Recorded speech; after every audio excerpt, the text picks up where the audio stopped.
Well, friends, welcome back again to the Space for Faith podcast, where we're having conversations, reimagining the church for our current moment. And my name is Mike Goldsworthy, and I get to hang out with you all and have these great conversations with folks that are doing interesting things, thinking interesting thoughts, writing interesting books, leading interesting churches. And so thanks for hanging out with me.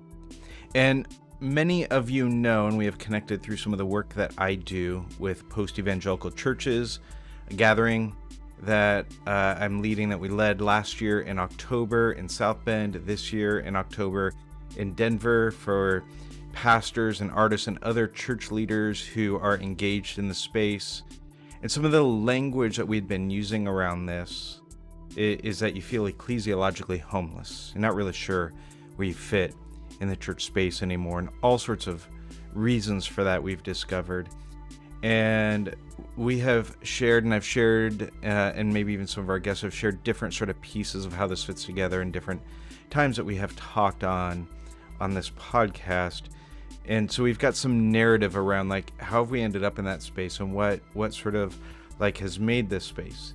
Well, a group of us have been meeting to sort of put a little bit more structure around both the work that I'm doing, as well as creating some more structure around a larger work of what's happening in the space, specifically for churches and pastors, for finding ways to connect churches in the space, finding ways to help resource churches in the space, finding ways to see new churches launched in the space. And so we began trying to like just articulate it a little bit more, and we've come up with like 5 sort of things right now that we've said, like what if these churches, these 5 things are generally true here. Now we're gonna get into a great conversation here in a minute. I should have said that at the get-go, with Mallory Wyckoff, who's written a new book called God Is, that I can't wait for you to get to hear from her. She's super fascinating, is a new friend. I can't wait to hang out with her more and learn more from her. I think you're going to love her.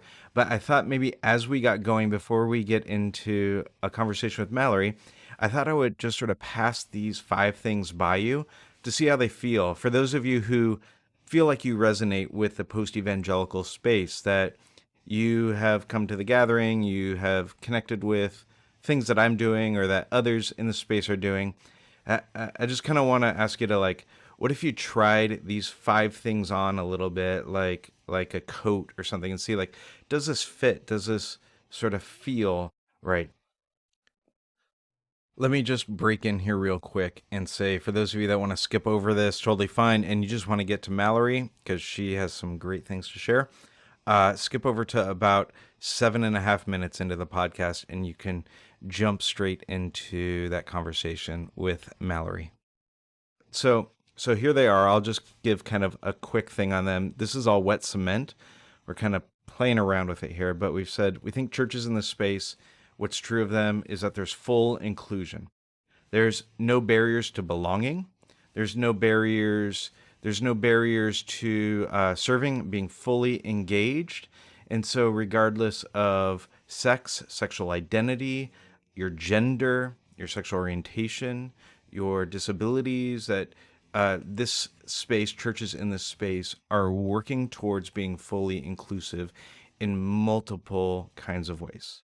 So that's first. Second is what's true is that churches in the space have at least a sort of creedal foundation that can affirm, to say that like that the Christian faith isn't a made-up faith. I think you've heard me say on here before, it's an inherited faith. It's something that is passed on, and that what has defined broadly what the Christian faith is in terms of beliefs for a long time has been the ancient creeds. So could we all agree on the Apostles' Creed? And we get more into that, but to say like that there's this historical thing that we come from, and that we are united theologically by the faith that's handed down to us. So full inclusion, creedal foundation. Third thing that we're seeing as being true in this space is that it's churches that are pursuing holistic justice, that it's pursuit of liberation and mission and freedom It's justice without being patriarchal, colonizing, supremacist. It's a more robust vision and experience of justice than many of us were handed down. And so we're working to actually like pursue that. So full inclusion, creedal foundation, holistic justice. And we're experiencing churches in the space. The fourth thing is have a deep and wide formation. That churches in the space we're seeing are pulling from a diversity of tradition and interpretations, are paying attention to the depth and breadth of the Christian church, both worldwide and historically. That churches in the space seem to have a posture of curiosity and of learning, and are oriented towards formation and seeing people move towards more and more Christ-likeness. And so there's this deep and robust engagement in Scripture and trying to understand it, and that there is also this wide experience of like a whole lot of people wrestling through this in a lot of different ways and have historically. Can we grab a hold of all those things? So that's fourth, full inclusion, creedal foundation, holistic justice, deep and wide formation. And then the last thing is something that I have noticed to be true as I engage with churches in this space, is that there is this gracious posture, that there's this intentional movement to say we're not trying to move from being conservative fundamentalists to now being progressive fundamentalists. And so one of the reasons that it has been a bit hard to define this space is because there is this propensity against defining some hard lines around some things, because many of us are coming out of spaces that did that. And you saw what happened there, and you don't want to just trade one set of boundaries for a new set of boundaries.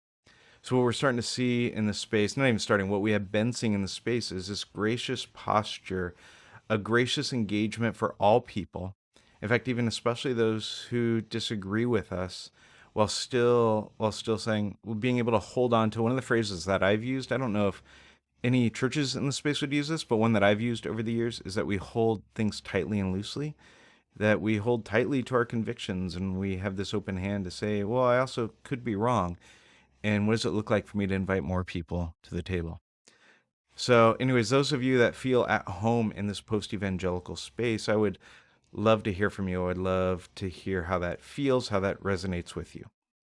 Now, we get to hear from the great Dr. Mallory Wyckoff here in a moment as she talks to us a bit about not only her own sort of faith journey, but also her new book coming out called God Is. Highly recommend it. Would love for you to pick it up. Let's jump into that interview, friends. We have a new friend with us today, Mallory Wyckoff, who has a new book coming out that I am stoked for you to get to hear about. But before we get into your book, Mallory, here's the bio that I got. You're a teacher, preacher, writer, and spiritual director. You serve as the key relationships officer with Preemptive Love. I would love for you to tell folks about Preemptive Love, because you all are wonderful and are doing good work, which is, here's the next line in your bio. It's a global community of peacemakers working to end war and to stop the spread of violence. You completed your dissertation on the impact of sexual trauma on survivors' theological perception and spiritual formation. You have a DMin, which for those of you that are not in the church world, a DMin is not a demon from the dark spiritual realms, but it's a DMin, Doctorate of Ministry from Lipscomb University in missional and spiritual formation. And in all of your work, Mallory is a trusted voice for people seeking to navigate their spirituality with curiosity, honesty, and courage. A native Floridian, you live with your husband and your daughters, Olive and Ivy. How does that feel like super long when you hear somebody reading it while you're sitting there? Oh, that's a great question. Yeah, I never feel great about a bio, right? It's like, it's the worst. Too little. Did I undersell myself? Did I oversell? But hey, great reading. Let's focus on that. You did a really nice job reading that.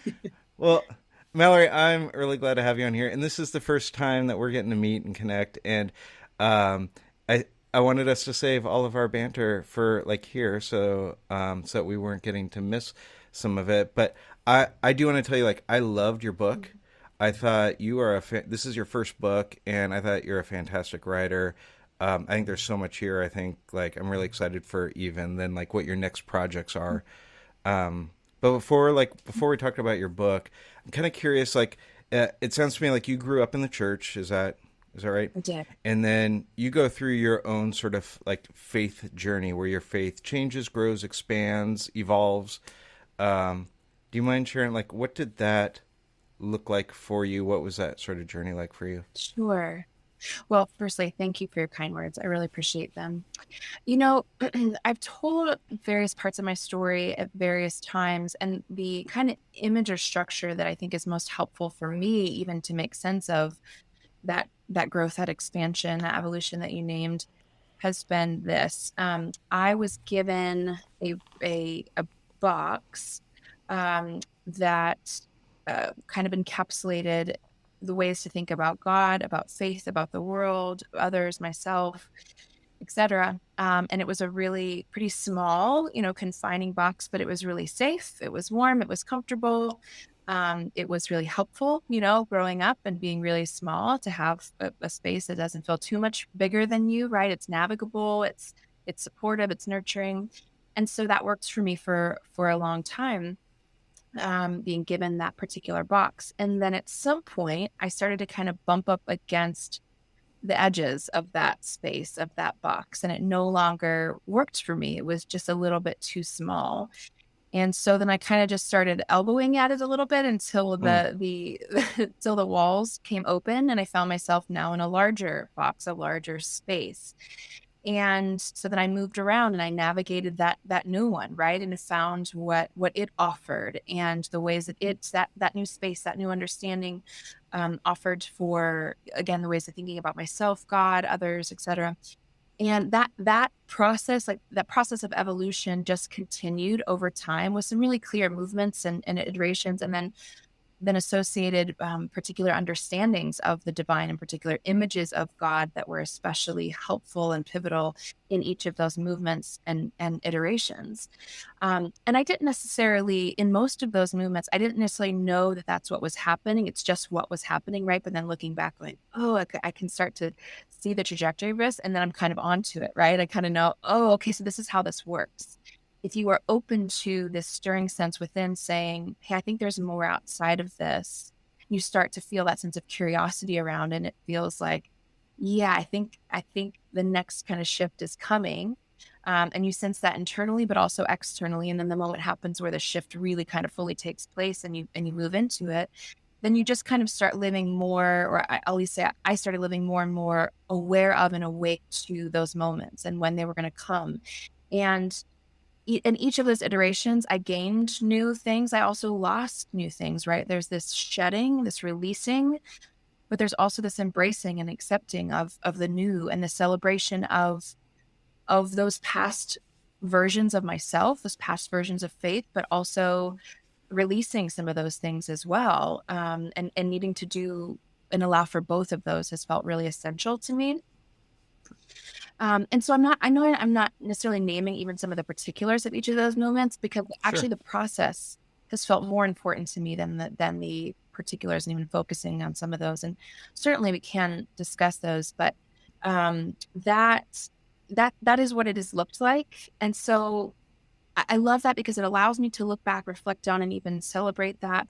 It also reminds me there's going to be a new shift coming at some point, right? The one I've been in, that I'm currently in now, I've been in for the last probably 6 or 8 years. And certainly there's been movement within that, but there's kind of this clear space going, okay, I'm making sense of what this looks like. And that will be the one I'm in forever. And so I'm seeking right now to look around and to see everything there is to see now. And then also when I start to sense movement that's saying, yeah, I think the next movement's happening, then being willing to go there with curiosity, with courage, with honesty and integrity. Yeah. Hmm.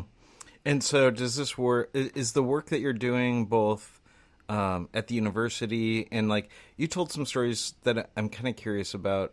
Maybe I'll ask you about it in a little bit, of like some other things that it felt like might be little angles to some of the work that you do as well. Is the work that you're doing now both in like this writing project as well as other stuff? Does it feel like this is all being birthed out of what's been stirring in you over these last several years in this last movement? Can you ask that question again? Because I want to make sure I fully understand it. Yeah, well, I'm kind of curious if it's like if the stuff that you're engaged in, the work that you're engaged in, if it's coming out of sort of the movement that you're experiencing in your faith journey right now, or if it's like if it's coming out of sort of an earlier iteration that you're able to maybe have more clarity on now and look back on and kind of name because you have some distance from it. So is it kind of like out of the movement of what's stirring in this season, or is it out of the ability to have a little, I guess, distance and clarity? Yeah, both. And Okay. true both for myself and also for the people with whom I'm interacting or holding space with, right? So it is helpful for me to understand the space that I'm currently navigating in a given season, and to remember past seasons, right? It's also helpful for me, whether I'm sitting with someone in a spiritual direction session or I'm talking with a student or working with a colleague, whatever it may be, to kind of begin to understand, oh, I think I see the parameters that by which they make sense of the world and self and God and faith, right? And what that does is help me honor them, right? And because I've allowed the movements within myself to happen, to not force them, and to grieve at times when I've needed to, but also to embrace the new, and to do so without judgment of the past versions, that has felt essential, right? That Yeah. Yep. does Yep. help allow me then to be present with another person in whatever box, if you will, or whatever space they're occupying, right? Whatever structure or schema that's allowing them to make sense of life and of spirituality and so on. And so I began to get a sense of, okay, here's kind of where they are. So I can join them in that space as a way to honor what is true for them right now. I don't have to evaluate it. I don't have to judge it. Nor do I have to really even evaluate and judge all of my own past experiences and iterations, but I can name that was true for me then, right? I was seeking to live out an expression of truth that made sense to me. And maybe it was unhelpful in some ways, maybe even harmful in some ways, right? Acknowledging that, but I can at least name that was true for me then, and here's what's true now. And that feels really different than having to say, oh, I was wrong then, but I'm right now.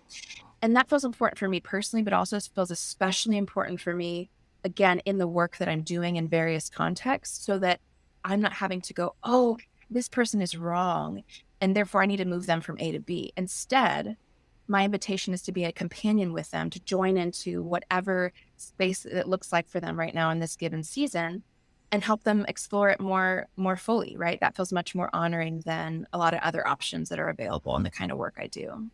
Yeah, yeah, I love that. I several years ago got introduced to spiral dynamics and to the stages of faith work that James Fowler did, Mm-hmm. and that became this really helpful framework for me to like to start to move towards non-judgment, to be able to like name and categories and say, like you were saying, like, oh, here's the boundaries that they're operating within and that they're bumping up against here. Right. I needed a sort of like intellectual journey, I think, to get there. Like, what was for you to be like? Was that through spiritual direction? Was that through your doctoral work? Like, what? How did you get there? Mm.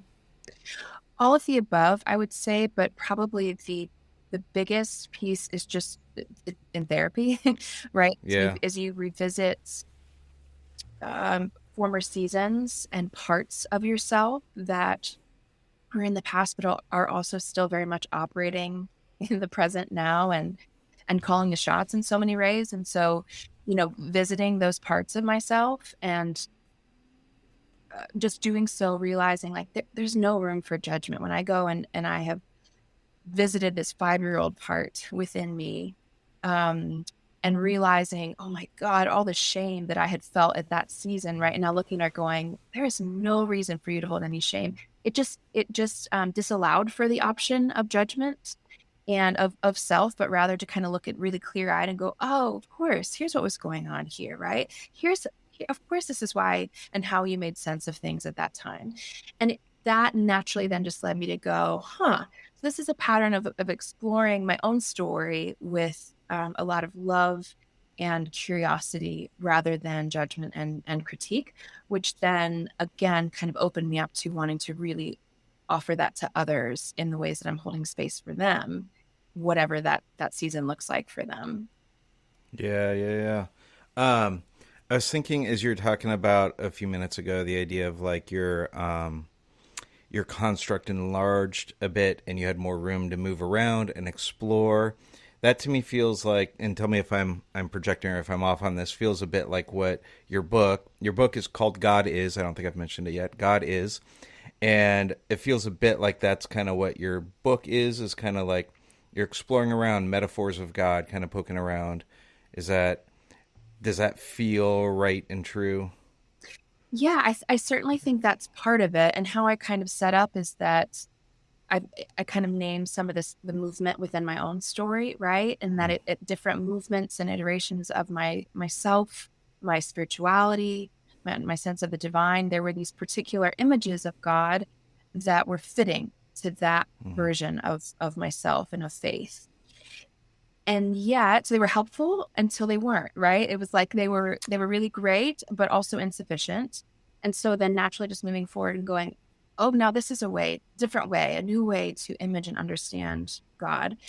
And sometimes leaving behind past versions, sometimes still including them, right? So there's that whole like transcending and including aspect. Mm-hmm. Um, and certainly that was true, but then really beginning to connect that over time beyond just my own personal story, but looking at the really the socio-political implications of that, right? On a larger, grander scale to say, these images are functioning in a particular way in my life, and certainly they're functioning in a particular way if they're allowed to in the world at large. And so if we don't allow that movement and that expansion of different images, different ways of engaging and imaging and experiencing the divine, we will stay in a singular stuck place. And some of us will be even more particularly affected by that, right? And I talk about this a lot in the book, but if God is a white male, right, which is the way that most depictions of God in traditional kind of Western culture and society, and certainly church culture offers, well, that could be great and works for some folks, but there's a lot of folks that are not represented by that God, right? They cannot and do not see themselves in that God, nor do they want to. And so that's necessarily going to place limits around how we understand one another, how we structure the world, how we structure um, politics and institutions and systems. And so just seeing this again, I name that for me, what happens at the micro and individual level, I think is the very same thing that happens at the macro or systemic level, right? And so Mm. can we individually as well as corporately expand are the ways that we think of ourselves, but also ways that we think of God? Because frankly, but maybe this sounds a bit grand to say, but I think that the planet depends on it, right? I think like the survival of the world probably depends on that type of expansion for helping us better understand and just see ourselves and others in the image of God. Yeah. I mean, I love what you did with this in a lot of ways. Like one of the things that I really appreciated was, and you spent a lot of time talking about this, that you spend the whole book using female images of God, using female pronouns for God, and then using like birthing metaphors, mothering metaphors. And one of the things that did for me was it in some ways like I I would be one of those people that's open and receptive to that, and I'm reading that and some of the stuff that I'm reading. I don't know how many like full books I'm reading that are like that. And it was somewhere in the middle of your book that I had this realization of like, oh, like I'm so used to the things that I would read that are like your book. If it engages in female metaphors, it's going to like dip its toe in it a little bit and then come back out of it, right? And then to use that constantly, and even where there are things like you're using I want you to maybe a little later talk about the breastfeeding and talking about that and relating that to the Eucharist. And things like that just felt like, in some ways, some of it, like pieces of it, I had little reactions to and had to be like, okay, where's that reaction? Like, why am I having that reaction? And then pieces of it felt like, oh, this is opening me up in some new ways that I feel like I hadn't been opened up to before and that I need to need to pay attention to. So anyways, I'll say, like, I like that it felt like the reasoning that you gave for using female pronouns for God and birthing and mothering metaphors felt like sort of set the groundwork for where you were going and what you're hoping maybe would the book might do in us in some ways. So do you mind just sharing a little bit about like why you made that choice in this book? And is God, if God's not a white man, is God then a white woman? Like what? Yeah, great. So I would say, just in short, particularly in this book, my exploration of these distinctly kind of feminine images and metaphors for the divine just came out of my own experience with them. And frankly, that being an essential part of even faith and spirituality surviving for me, right? Like there had to be more to the divine than what I was given. Even though what I was given in certain iterations was helpful for me, it was just terribly insufficient. And as I continue to grow and to evolve and to expand, if those images of God that I engage had not also expanded, I would have left the faith and spirituality part behind. It would have no longer offered me anything or offered the world that I was trying to engage anything, right? But thankfully, God continues to be more for me. And so finding these feminine images and metaphors and language were really helpful, also really healing for me, because they gave me and continue to give me a space within faith and spirituality that the church by and large just hasn't, right? Just has not been enough space for me, whether in my embodiment or in the ways that I show up in my gifting, right? If I was gifted in different ways, there might have been more space for me, but because I'm gifted as one who teaches and preaches, there's just not a lot of space for some, Yeah. right? And so having to continue like to work to eke out space in those contexts and then to find this image is like, no, I got you. Like there's plenty of space here for you. And in all of your particulars, in your embodiment, in your being a mother, in your being a hostess, in your experiencing midwives. I don't sew, but I think about a seamstress, right? Like in your imagined Yeah. seamstress is like, there's plenty of room for you here to see yourself in this and to see your neighbors in this. Because not only is there not room for me within a patriarchal and androcentric system and theology, there's not room for a lot of my neighbors. And actually, I don't think there's enough room for any of us, because I think even if you look like the God that's described in those images, right, or within those systems, it's still insufficient for you, right? It's still limiting for you. And so finding that sort of expansive room has been and remains still saving for me, just incredibly important and healing for me. And so wanting to lean into that and offer that to other people who may not even know to consider that, maybe starting to consider, but have not been given permission to think about it. Or even folks like you, who you said, like, probably if you would have heard on premise the idea of this book, you'd have been like, yeah, that sounds great, right? I assent to that. Of course, God is not a white man, right? Like I checked that box. But then you read about my experience of talking about breastfeeding, and it's like, oh, wait a second. What do I do with that, right? This is Yep. stirring up something within me. I'm feeling this block, and then holding curiosity around it, like you just said, to go, well, why does that feel somehow particular in a way that a man talking about his lived embodied experience and relating that to his experience of the divine, that gets to feel like it's just default. It's normal. It's neutral even. But if a woman's talking about her lived experience, it's like, oh, well, that's a special category. Like that's a special shelf in the library that maybe a few of us want to explore, but that's not the thrust. That's not the center part. That's not the whole thing. Bullshit. That gets to be center, right? Because that's part of our lived experience in one way or another. So wanting to bring that to the center so that we can all find that sort of expansive space and really lean into it more fully. I'm kind of, as you're talking, it makes me start to think of like pragmatic things in the church. So I think of like preaching, for instance, and the kind of stories that are being brought up. And let's say, still, even in the spaces that I'm in post-evangelical spaces, there are more female lead pastors than there were in other spaces I was in before, but it's still predominantly men. So if the majority voice is still a man, trying to think of how to ask this.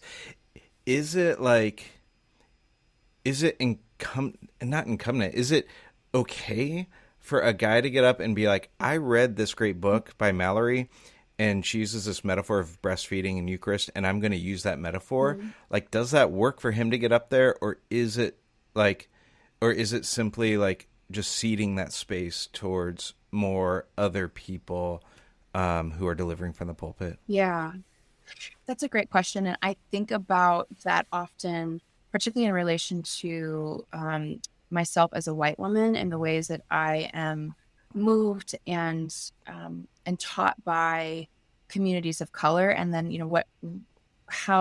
what's an appropriate, helpful, honoring way for me to communicate some of these things, but also not to take it on as mine in some sort of false way. So that to say, I think different people would answer this differently. Here's how I think about it. I don't see anything wrong with that in and of itself. But if that's the only way that is being that experience of a feminine theology, if you will, or this example of feminine embodiment as a space alive with the divine, if the only way that is communicated is from the lips of a man, then it would be unhelpful and harmful. It's not that they can't, but otherwise it just feels like it's co-opting, unless you also have women who are able to talk about their experiences, and realities from the pulpit, but also from other spaces as well. And so if you are doing that while you are also addressing any unjust systems that are separating people into categories about who gets to do what or not, well, then it just falls flat, right? But ultimately, and I try to lean into this in the book, is that I'm not trying to offer this sort of like swap to say like, well, we've done the masculine, now let's try the feminine, and that's sufficient. Though I could do that and be fine for a long time. I'll just be honest, right? Like that would work for me, and I think it'd work for a lot of people. But ultimately what I'm trying to get to is to help all of us lean into the fuller spectrum of our humanity and then of divinity as well, masculine and feminine, right? So I'm less interested in a man repeating, hey, I read this was really powerful for me, than I am him thinking about, where are the feminine places within me and how can I draw on that as I invoke my experience with the divine, right? That's much more interesting to me. And then when he's in the boardroom making decisions, how am I being invited to bring the full spectrum of myself, masculine and feminine parts? How are we inviting everyone in this room to do that so that we can rethink the entire structure? Yeah, that's good. Do you mind, because I feel like I've now talked about it like 4 times. Do you mind sharing a little bit on the connection that you make between breastfeeding and the Eucharist? Yes, absolutely. So I'm a mother of 2 girls. Olive is just about to turn 6, and Ivy just turned 3. So I'm out of breastfeeding now, which I'm okay with. It's a lot. But I had several years where a lot of my time was spent nursing, every couple hours, all day, all night. It was a really beautiful experience, also really painful, frustrating, overwhelming, magical, just anything you could imagine. That defines my experience of breastfeeding.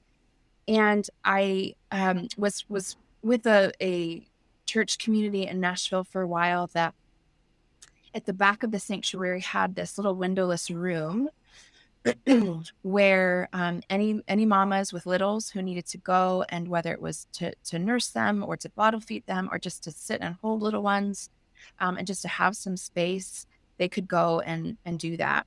And there were also in the middle of that room, filled with boppies and bottles and toys and wipes and rocking chairs, was a table that had the elements of Eucharist on it. And it was so moving to look around and seeing all of these mamas whose bodies were literally being broken open and poured out on behalf of this little one in their care. And at the same time, they were entering into this mystical experience of a body that was broken and blood that was poured out, right? It was so moving and so profound. And it was a way, again, that I wasn't having to come to God or theology or scripture through someone else, through a different embodiment, right? To go, well, I can access God or theology or text if I make myself somehow different. i.e., make myself like a man, right? No, in the fullness of my female embodiment, with my breasts literally exposed, I get to go, oh, here's a way I am like God. And here's a Mm. way that I'm also Mm. experiencing God in this moment as I offer care to the little one in my lap.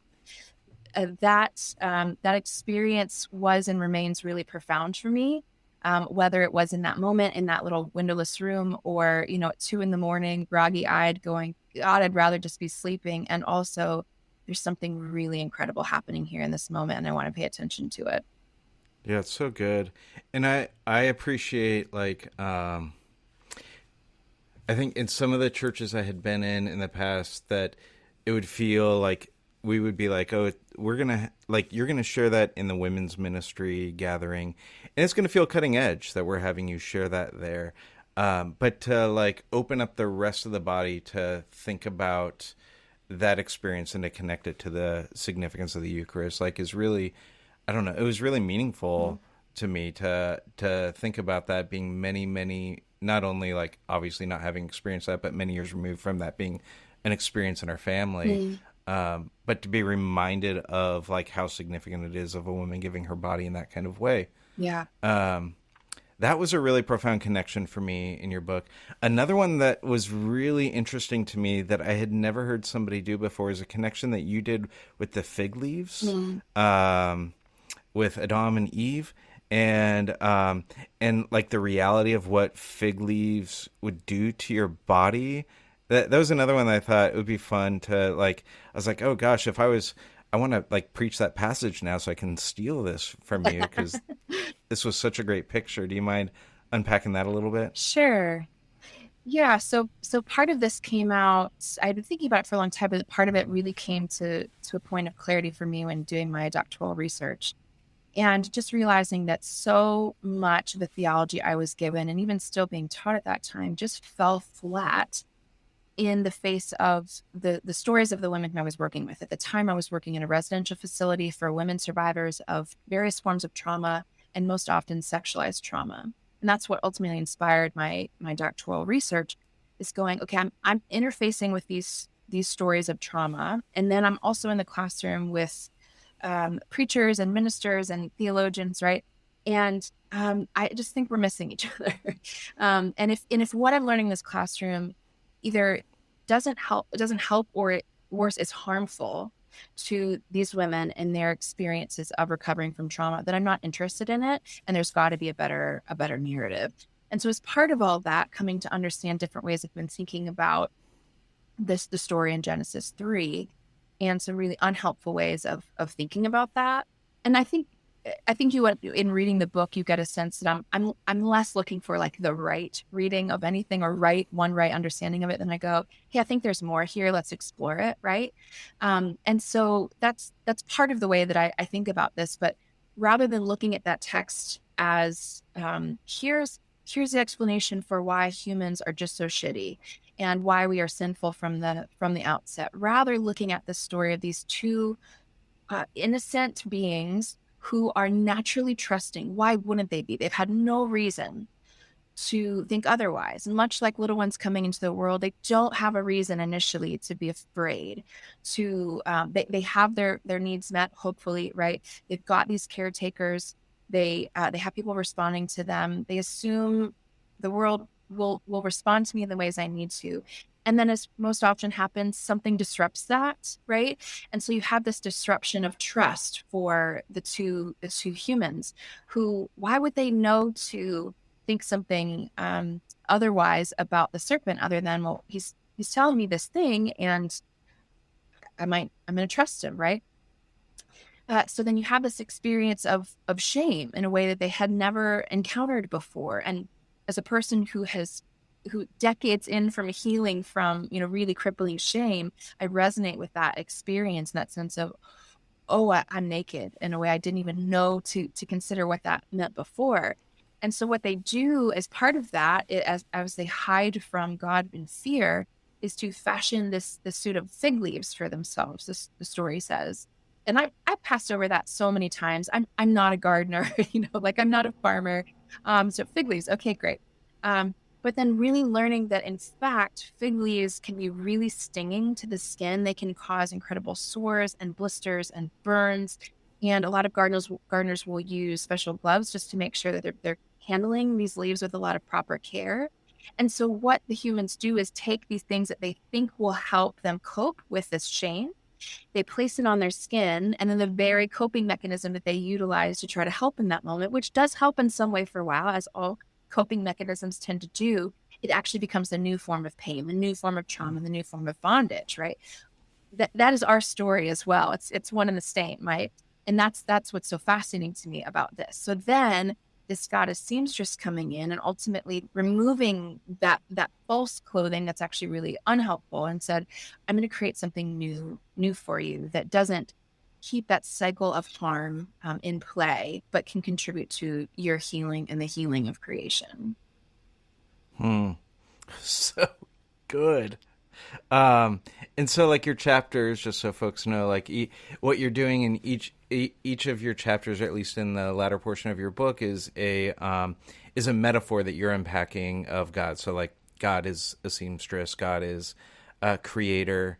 The chapter title that was maybe most, like, at least for me, was the one that was like, I felt like I actually wrote in my notes, I was like, oh, this feels like the riskiest title, is God is a sexual trauma survivor. And obviously, you're doing a lot of work in this area.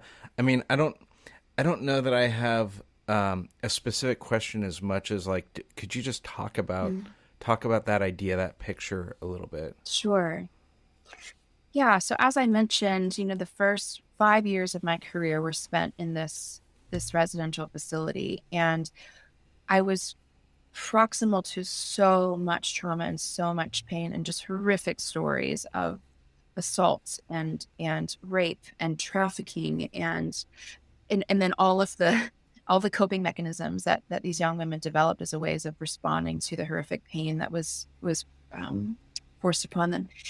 And I just really wanted to honor their stories and to take them seriously. And I felt like I've carried their stories with me even since that moment, and just continued to collect others, whether it's students, right? I talk about working and teaching inside the prison there, and working with incarcerated students, and just the incredibly high prevalence for those women students who also experience sexual assault and trauma.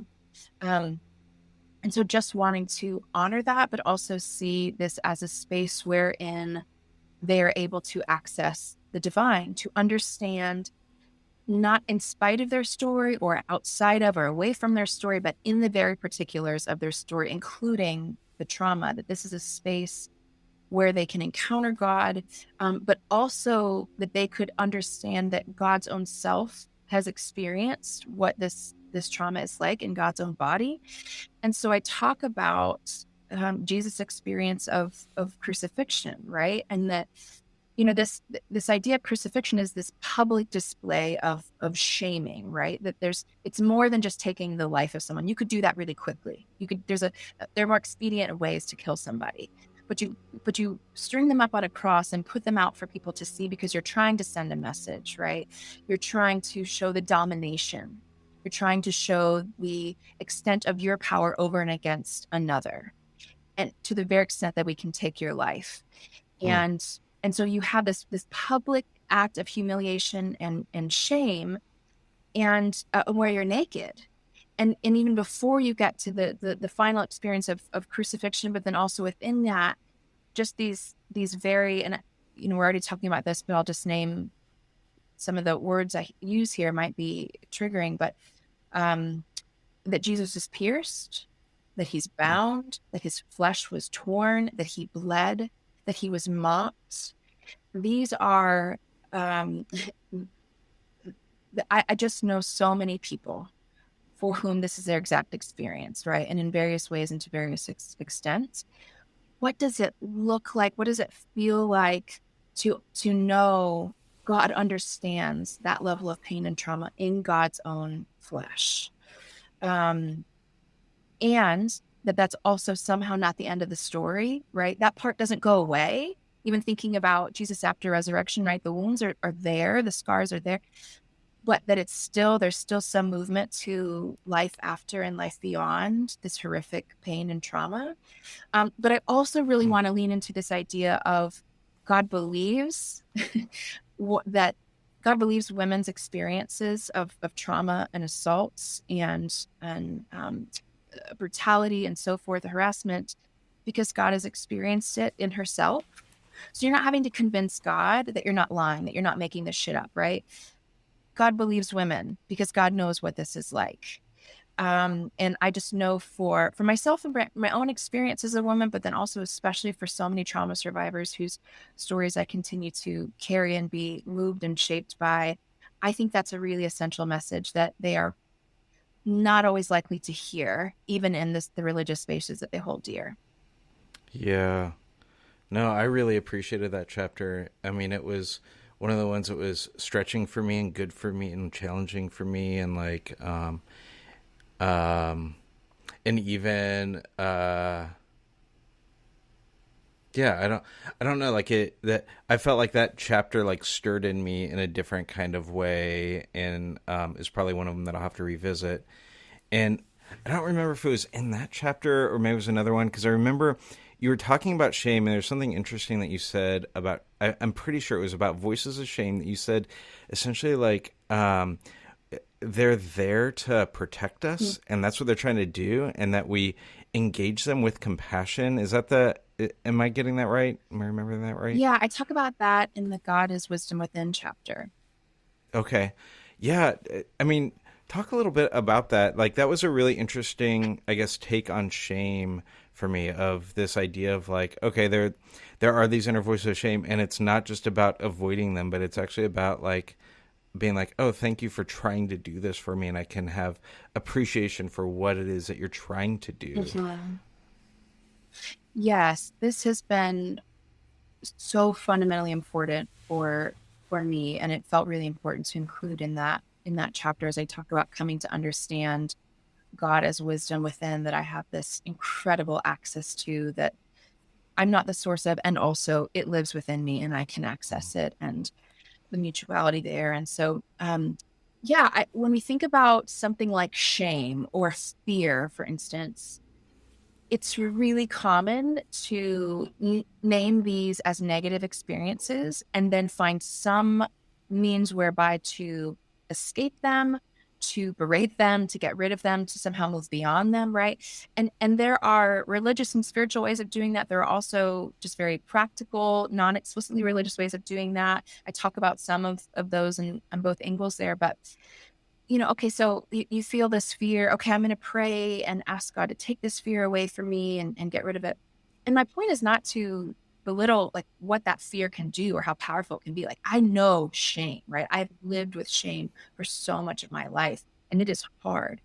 But instead of trying to somehow just move beyond that or to resist it or whatever it is, to instead go, okay, there's some sort of message that my body is sending me about my experience. There's this wisdom that I can access to help me better understand my experience. And so my journey of then going to literally have conversations with my 5-year-old self or my 8-year-old self or 12-year-old self, and remembering experiences that were really traumatic and difficult in those seasons, and how confusing it was for a 5-year-old. As I said, my daughter Olive is 5, almost 6. When I look at her and I imagine what would it be like for her to experience what I did at 5 years old, of course she wouldn't have been able to make sense of or understand that fully. There's no way she would have had the capacity to, nor did I. And in the same way that I feel nothing but love and compassion for my daughter, imagining her in that scenario, able to extend that to myself and then go, oh, I see how shame came in here and helped me survive, right? Because it said, okay, you've had this experience, and now we've got to figure out a way to help you interface with the world. So you're gonna perform. You're going to do the best you can. You're going to take up space in that regard, but also not too much space, because then people are going to know that you're actually the bad little girl that we're trying to help them not see about you. And so it becomes this incredibly tight, incredibly challenging tightrope walk in this dance, right? But then also, if you start to get too big, well, then you've got this critic that's coming to say, no, pull back, pull back. It's like this rubber band effect of you need to be big enough to help people see that about you and show like, no, I'm not bad. I'm worthy, and look how good of a performer I am and what I can do. But also don't really look too deep, because actually I'm just this shameful, dirty little girl. And that worked for me. It gave me a structure whereby to continue moving forward in my life and not just stay utterly stuck in the trauma of a 5-year-old, right? It was a helpful, adaptive mechanism for me, for which I'm really, really grateful. And it worked until it didn't work. And so when you come to this point to go, okay, this is now it's working against me. So how can I attend to those parts of myself and the messages that they're sending to me? And then as my 30-something self to go, we can move forward in a different way, because we can see this, right? I can look at my daughter and see things in a way that she can't, because I'm in my 30s and she's 5. So now as my 30 or 30-something self, to be able to look at the situation and see it totally differently with compassion for those parts of myself, with love, with empathy, and with gratitude, to say thank you for the ways that you helped me survive, for the ways that you protected me, fear. Thank you for the ways that you've tried to protect me and not let me get too big so that I would experience the trauma again, right? Or so that people would find out what I was afraid they would find out, and I wanted to hide. Oh, I see you're trying to protect. Thank you for that. I honor you for that. And also, it's time to move forward in a different way. That work has been incredibly healing for me. I think there's so many implications for that for us as individuals, but also on a systemic level for the way we think about, healing organizations or society or the world. But just even specifically for me personally, that has been essential. And I'm still doing that work, even just this morning, spending time attending to those parts and seeing, oh yeah, okay, I see how even, you're trying to launch a book. Okay, here's how shame kicks up. Here's how fear kicks up. Here's what's going. Yeah. Oh, right. Okay, you're trying to protect me. Thank you for that. I've got it. And now my capital S self, my true self, my fullest self is going to move forward in a different way. Thanking you for how you've sought to help me, but not allowing that to keep me stuck from moving into the things that I'm here meant to do. There's so many good things. I've got like 15 other things written down to talk to you about. But I thought maybe the way we could close out, there are several folks that listen to this that are leading churches or are in some sort of leadership role in churches, and many of them in essentially like post-evangelical churches, that they had a space they fit in. They no longer feel like they fit in that space, and they're kind of trying to chart out this new and reimagined space. And I'd be curious, like, what you would, I could see a lot of them really resonating with what you've written. And I'd be curious, like, they pick up your book. What is it that you would hope, like, it would do in them, or that they would, like, sort of leave with that, or how it would affect, the shape of the way that they're leading the church? Like, what would you want to say to church leaders?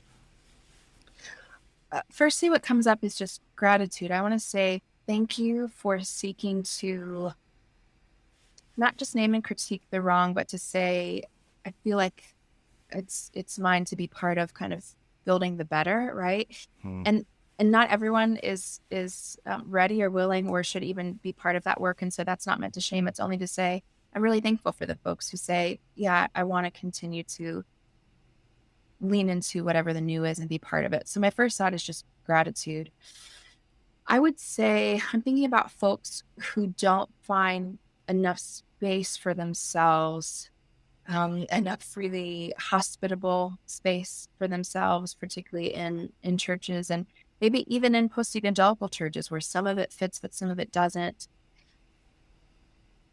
I would encourage them, and I would hope that they continue to engage the divine in new and expansive ways, and there find space being held out for them, because that's been essential for me, right? So I talk about the God who is hostess and the way that she holds space for me.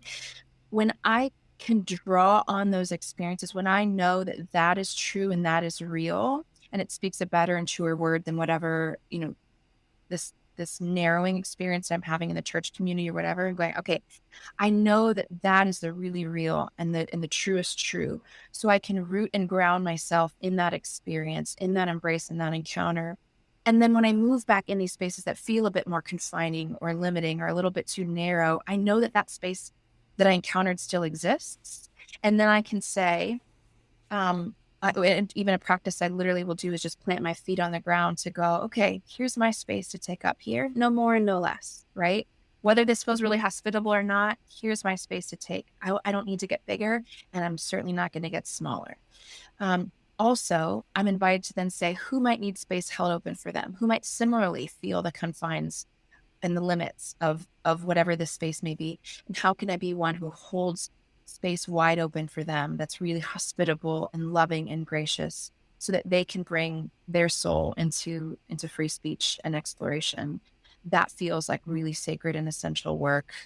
So I hope that folks who are reading this and engage in church work will engage in those ways as well. I love it. I love it. Well, your book, God Is, comes out, it's September 20th, right? September 20, yeah. September 20, it's coming up here soon in a few weeks. So, friends, I hope that you pick it up. God Is, Dr. Mallory Wyckoff, and go pick it up in all the places that you get your books. Thanks for making time today. It's been really fun to talk to you. I appreciate it and appreciate what you've written here. Yes, thank you, friend. Lovely to be with you. Peace.